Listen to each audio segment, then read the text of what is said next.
Welcome to the deep dive.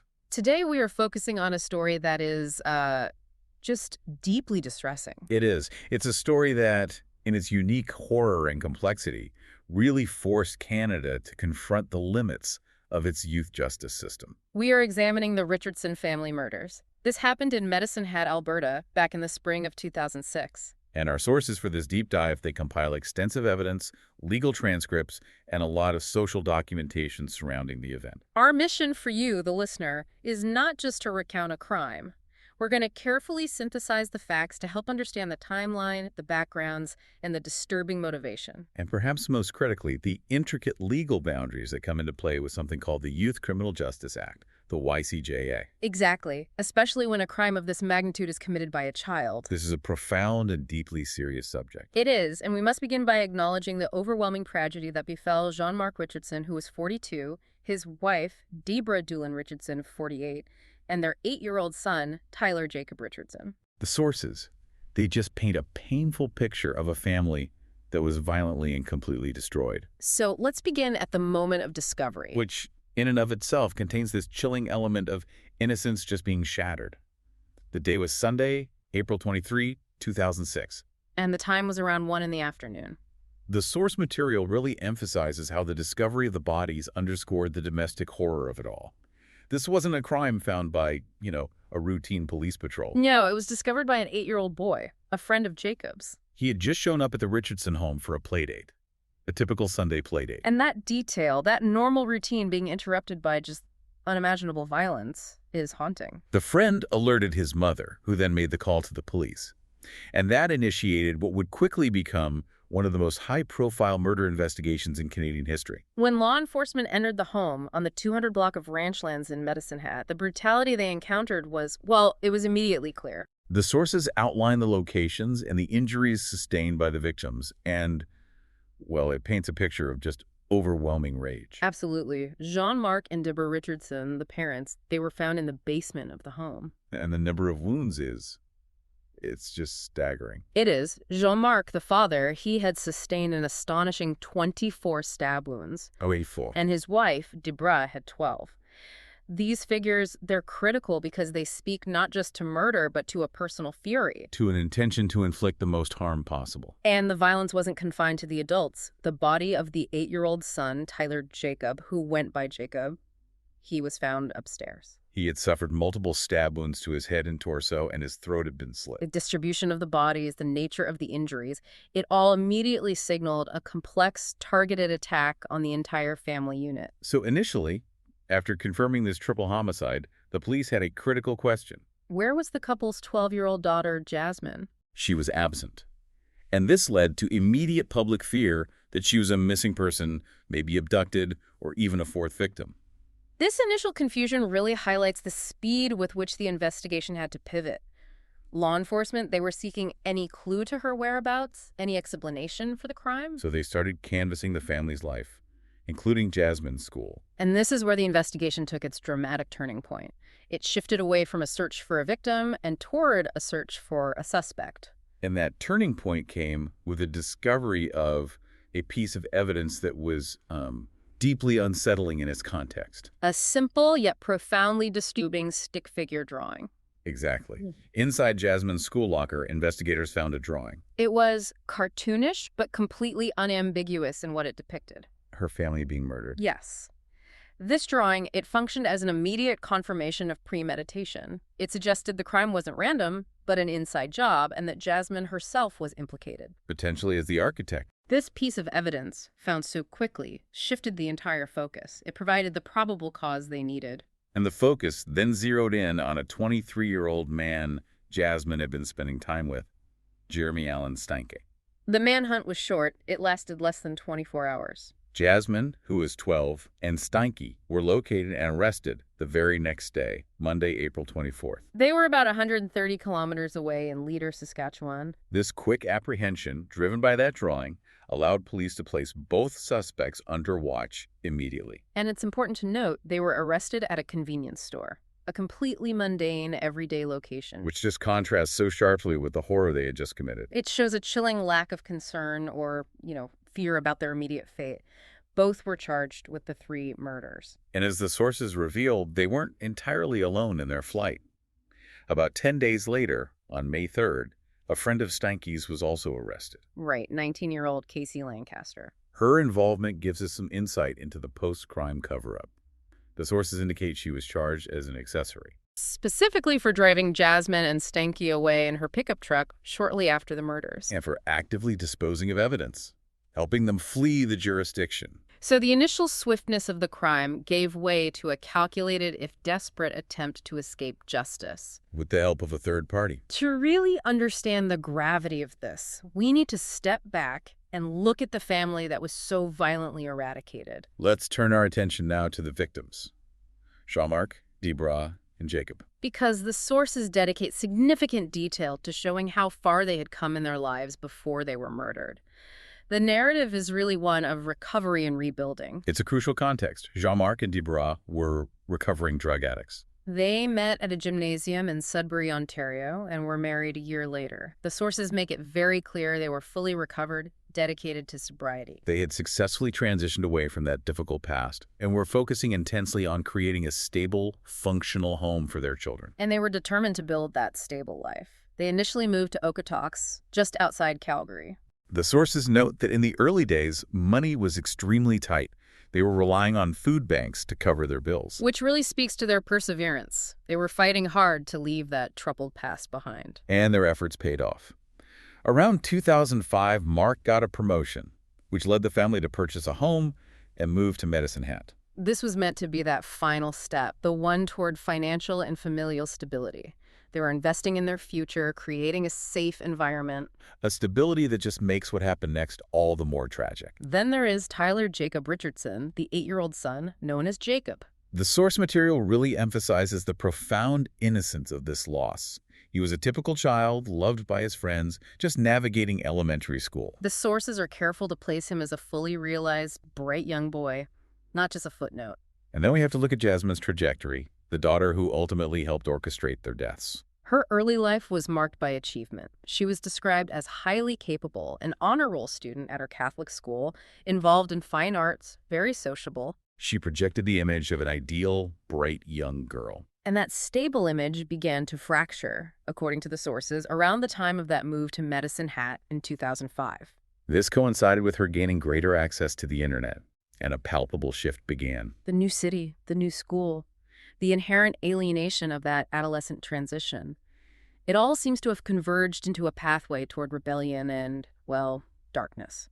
It's this profound shift from an honor student to a child capable of premeditating murder that requires us to look closer at the influences that took hold of her life. The move disrupted her established social structure. It made her more susceptible to new and, unfortunately, damaging influences. Focusing now on Jasmine, the sources meticulously trace the changes in her behavior, starting in the summer of 2005. She and her friends started frequenting the Medicine Hat Mall, and that served as an early flashpoint. They encountered an older group of teenagers who were immersed in the goth subculture, and Jasmine, looking for a new identity, began modeling herself after them.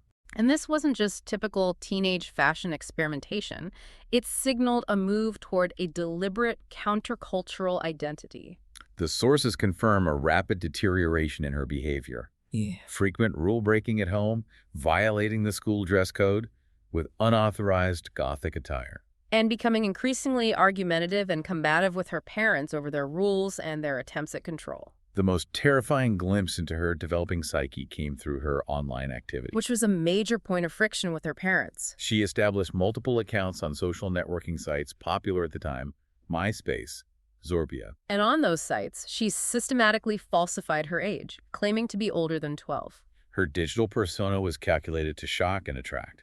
She posted inappropriate photos and claimed interests like Wicca and drinking alcohol. But the dark interests went far beyond typical rebellion. She was immersing herself in truly disturbing subjects. Serial killers, scarification. And on one profile, she listed the American serial killer Jeffrey Dahmer and the musician Marilyn Manson as her heroes. This wasn't just a phase. This was the cultivation of a deeply disturbing, aggressive identity that sought out the fringe. And this online search for an extreme identity led her directly to Jeremy Steinke. January 2006, at that same Medicine Hat Mall, she met the 23-year-old. Despite the massive age gap and immediate heavy scrutiny from her parents, they began an intensive relationship, communicating constantly on social media, attending local punk rock concerts. The parental conflict was already intense, but the relationship with Steinke, it acted like rocket fuel. Jasmine started sneaking out routinely to meet him as she spoke openly of running away. And even talked about entering foster care to escape what she termed the oppression of her parents' rules. It's clear from the sources that the rules, which were about safety and age-appropriate behavior, she saw them not as protection, but as the main barrier to her desired life with Steinke. And this intense frustration wasn't just directed at her parents. Tragically, it extended to her 8-year-old brother, Jacob. The sources paint a deeply troubling picture of her animosity towards him. Steinke, the adult perpetrator, later claimed that he once witnessed Jasmine strangling Jacob. Furthermore, she reportedly expressed deep embarrassment over having Jacob accompany her anywhere. And the sources highlight the heartbreaking reality that Jacob was aware of this hostility. He had confided in a family friend that he was genuinely afraid of his older sister. This wasn't just sibling rivalry, it was genuine fear. It indicated a pattern of aggression that escalated tragically. The final critical incident that seems to have triggered the physical planning of the murders. It happened after Jasmine had convinced her parents to let her attend a punk rock concert. Right. She snuck away from their supervision and was caught making out with Steinke in a back alley. The consequences were immediate and absolute. Yeah. She was grounded, and all her electronics were confiscated. This total loss of contact and control over her life with Steinke, which had become her primary motivation, was the breaking point. The sources indicate that shortly after this grounding, she abandoned the idea of running away. And transitioned directly into fantasizing about permanently eliminating her parents. The desire to be rid of the oppression morphed into a plan for familicide. Let's turn now to the adult partner in this horrific plan, Jeremy Allen Steinke, 23. Whose background, according to the sources, is just marked by a deep cycle of instability and trauma. Steinke's childhood was characterized by unrelenting violence. The sources meticulously document physical abuse he suffered at the hands of his biological father and 2 successive stepfathers. And these are not general claims. There are specific, chilling anecdotes that reveal a life lived in constant chaos and fear. The sources cite 2 examples of this. Steinke recounted being locked inside a deep freezer by one of his stepfathers. He also spoke of an incident where, in an act of self-defense, he used a lead pipe to break the arm of an abusive ex-boyfriend of his mother's. This history of frequent family moves and inherent violence, he claimed, prevented him from ever establishing lasting friendships or any kind of stability. And compounding the trauma was his deeply negative experience in the school system. While attending elementary school in Medicine Hat, he was relentlessly bullied, primarily because of his last name, which children constantly mocked by calling him Stinky. Adding to this sense of isolation, his mother pursued an ADHD diagnosis for him. Right, and he was placed in a program specifically for developmentally disabled youth. This placement, unfortunately, led to further social ridicule from his peers, reinforcing the idea that he was an outsider and deeply flawed. His coping mechanisms were destructive. Following the example of the adults around him, his mother and her partners were alcoholics, Steinke started consuming alcohol at just 14 years old. And that was the same year he dropped out of high school. By his late teens, he was heavily indulging in various illicit drugs: psilocybin mushrooms, ecstasy, LSD, marijuana. This self-destructive path was further cemented by self-harm. He began cutting himself. The sources do reveal that he tried to find stability. At 16, he moved to Saskatchewan to live with his biological father, but conflict with his stepmother forced him back to Medicine Hat. He made attempts to enroll at Medicine Hat College to complete his high school education. He sought employment at places like Tim Hortons, even pursued an apprenticeship as an oilman. But these attempts to integrate into a stable adult life failed. He dropped out of college, quit his employment search, and returned to unemployment, often living in a trailer with his mother. So having failed at conventional life, he immersed himself completely into the goth subculture, listening exclusively to heavy metal, aspiring to be a musician. And manufacturing a persona designed to project darkness and power. This brings us to the crucial element of his online life, where he cultivated a truly disturbing persona. On his 2005 Vampire Freaks page, which was a social networking site popular in that subculture Steinke articulated explicit, dark fantasies. The content is shocking. He wrote about liking to kill prostitutes, followed by then playing with their insides and eating them. His listed dislikes included specific racist language and pigs. And, crucially, he claimed to be a fellow Lycan brethren. A reference to his alleged belief, which he shared with friends, that he was a 300-year-old werewolf who enjoyed the taste of blood.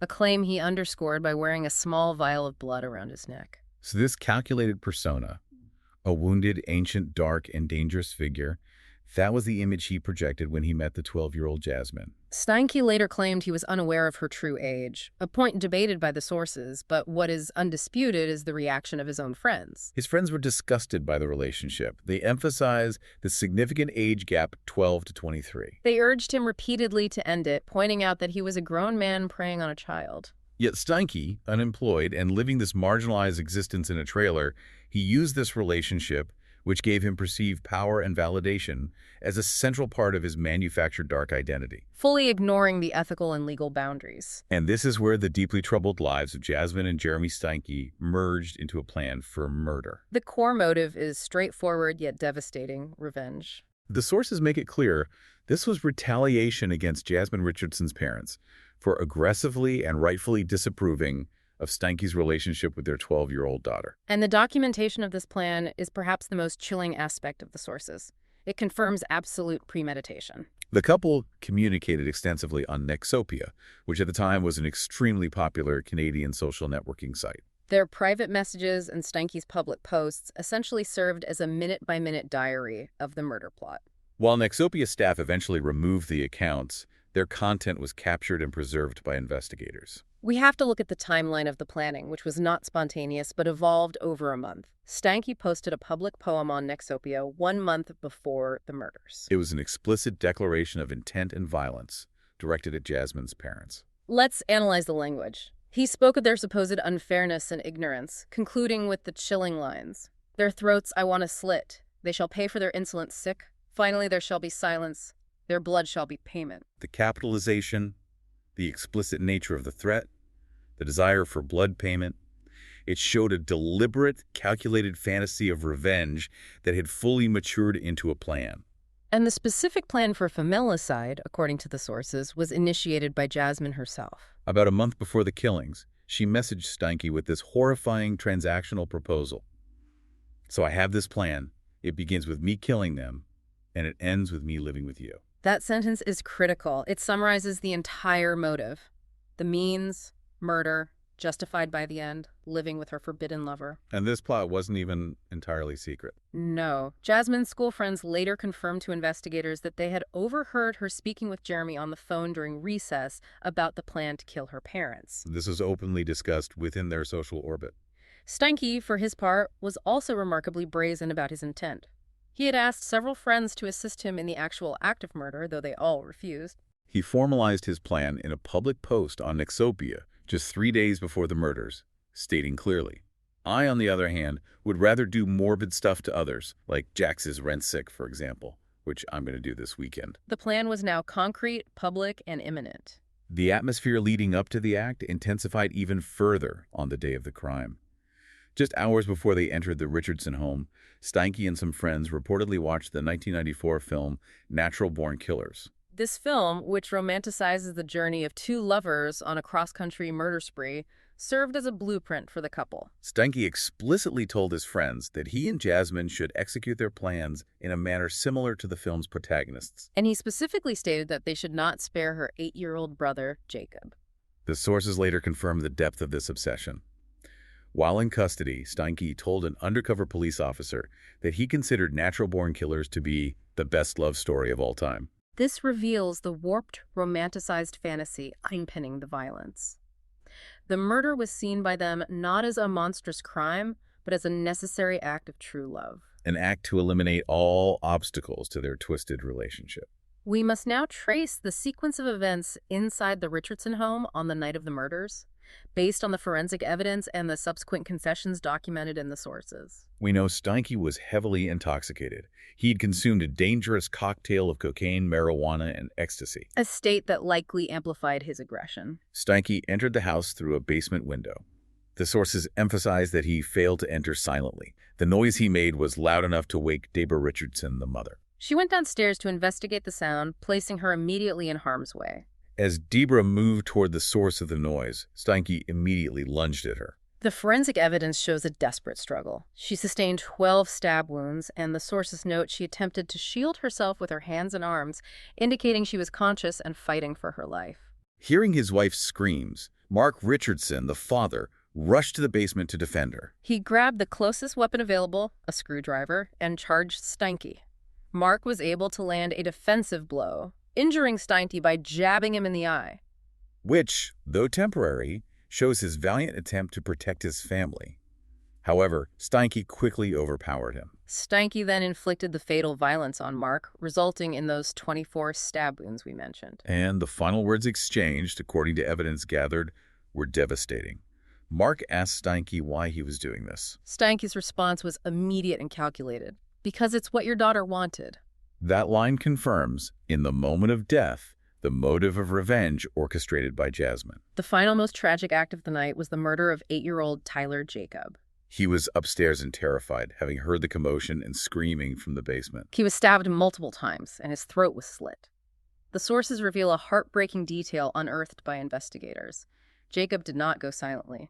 Evidence suggested he fought his attacker valiantly, allegedly attempting to defend himself with his toy lightsaber. The death of the child reinforces the designation of this crime as a true familicide, the complete destruction of the family line. And the sources note that the specific responsibility for Jacob's death remains a source of conflict between the two perpetrators. Steinke claimed Jasmine murdered Jacob, while Jasmine insisted it was Steinke. Regardless of who delivered the final blows, the sources are clear that both rationalized the horrific act, claiming the boy had to die because he was too emotionally sensitive to be orphaned. Following the triple murder, their immediate behavior was equally disturbing. Steinke sped away in his truck. Jasmine, however, remained at the scene. The sources confirm a chilling moment of calculation. She rinsed off the knife used to kill her brother, gathered a canvas bag with clothes and toiletries, and took her mother's purse. And that purse became key to their next steps. Jasmine used her mother's credit card to withdraw cash from an ATM at a nearby 7-Eleven. She used that cash to hire a taxi, which took her directly to Steinke's trailer. Upon her arrival, the sources confirm the two had sex. The complete indifference to the horrific crime they had just committed hours earlier is psychologically stunning. And that indifference continued to be displayed in public. Later that morning, they attended a house party hosted by one of Steinke's friends, located shockingly close to the Richardson home. Witnesses at the party reported seeing Jasmine laughing, talking joyously, sitting on Steinke's lap and making out passionately with him. She showed absolutely no trace of trauma or remorse. Steinke, showing off the injury Mark Richardson had given him, was also observed interacting normally. The truth finally spilled out at the party. Steinke, fueled by intoxication and likely bravado, blurted out to witnesses that he had killed his girlfriend's family, claiming he had gutted them like fish. And the sources document Jasmine's own chilling corroboration of the violence, adding the gruesome detail about her younger brother. My little brother gargled. This public, almost celebratory confession confirms not only the details of the crime, but the perpetrator's utter detachment. Following the confession, the urgency to flee escalated. They drove away with Casey Lancaster and 2 other teenagers to Leader, Saskatchewan, where they were eventually apprehended at that convenience store, bringing the violent, chaotic 24 hours to an end. The prosecution and sentencing phase of this case are where the Canadian legal system, particularly the specialized laws governing juveniles, came into sharp focus. Right, and they often contrast severely with the brutality of the crime. This is a critical point that demands elaboration. The case was governed by the Youth Criminal Justice Act, or YCJA. And the YCJA's philosophy is distinct from the adult criminal system. It prioritizes rehabilitation and reintegration over retribution for youth offenders. Because Jasmine Richardson was only 12 at the time of the murders, she fell under strict protections designed for very young offenders. Let's break down the age limits enforced by the YCJA as they dictated her fate. 12 is the absolute minimum age for criminal charges in Canada. And crucially, if a convict is under 14 at the time of the crime, they cannot, under any circumstances, be sentenced as an adult. Regardless of the severity of the offense, this immediately placed a hard cap on her potential punishment. Jasmine Richardson was 12 at the time of the murders, though she turned 13 before her conviction on July 9, 2007. She was found guilty on 3 counts of first-degree murder, making her, according to the sources, the youngest person ever convicted of a multiple murder in Canadian history. Despite the severity of that conviction, the constraints of the YCJA meant she received the maximum possible sentence for a person under 14, 10 years imprisonment. And the 10 years were not straight incarceration. It was a complex sequence of supervision and institutionalization designed for rehabilitation. To understand the functional breakdown of the 10-year sentence, we need to look at its structure. It included credit for the 18 months she had already spent in custody awaiting trial. That time was followed by 4 years of mandatory psychiatric institutionalization. This institutional phase meant she was held in a secure, controlled facility, but the focus was explicitly on intensive therapy, psychiatric evaluation, and educational progress. Rather than pure punishment. After the institutional phase, the sentence concluded with 4.5 years of conditional supervision in the community. This is a crucial distinction. Conditional supervision meant she wasn't completely free, but was monitored closely while living in the community with strict restrictions on her movements, contacts, and requirements for continued counseling. This gradual reintegration, supervised by court order, is central to the YCJA philosophy. The sources follow her rehabilitation closely. In September 2011, during the later stages of her sentence, she was permitted to begin attending classes at Mount Royal University in Calgary. And by 2012, reports from experts indicated that her rehabilitation was progressing well. They noted that the remorse she expressed for her actions was considered genuine and profound, suggesting the YCJA's rehabilitative approach was achieving its intended goal. She fully completed the maximum 10-year sentence dictated by law. Her final judicial review occurred on May 6, 2016, at which point she was freed of all court-ordered conditions and supervision. And furthermore, the sources confirm that due to Canadian law protecting young offenders who successfully complete their sentences, her criminal record was formally expunged in 2020. This means, legally, the record of her conviction no longer exists. Now, in stark contrast, we look at the adult perpetrator, Jeremy Steinke. His legal process followed the adult system. While in jail awaiting trial, he spoke with an undercover police officer, admitting to the murders of Jean-Marc and Debra, but steadfastly maintaining that Jasmine was the one who killed Jacob. The sources reveal the continuation of their deeply disturbed relationship, even through the incarceration period. While in custody, they exchanged passionate letters, professed their love, and Steinke even proposed marriage, which Jasmine accepted. It's an incredibly bizarre detail that shows the intensity of the bond that led to the familicide. It should be noted that the age disparity in their relationship brought up the possibility of statutory rape charges against Steinke. But the sources confirmed that those charges were ultimately never pursued by the Crown, likely due to the focus on securing the conviction for the triple homicide. Steinke was tried in November 2008, and after a complex trial, the jury found him guilty on 3 counts of first-degree murder. On December 15, 2008, he was sentenced to 3 concurrent life sentences. Under Canadian law, this means he must serve a minimum of 25 years before he is eligible to apply for parole. An interesting footnote to Steinke's post-conviction life is his legal name change while in prison. The sources confirm he legally changed his name to Jackson May to honor his late mother, Jacqueline May, who passed away in 2016. Finally, we should briefly consider the outcome for the accessory, Casey Lancaster. Right, who drove the couple away. The accessory to murder charge against her was eventually dropped.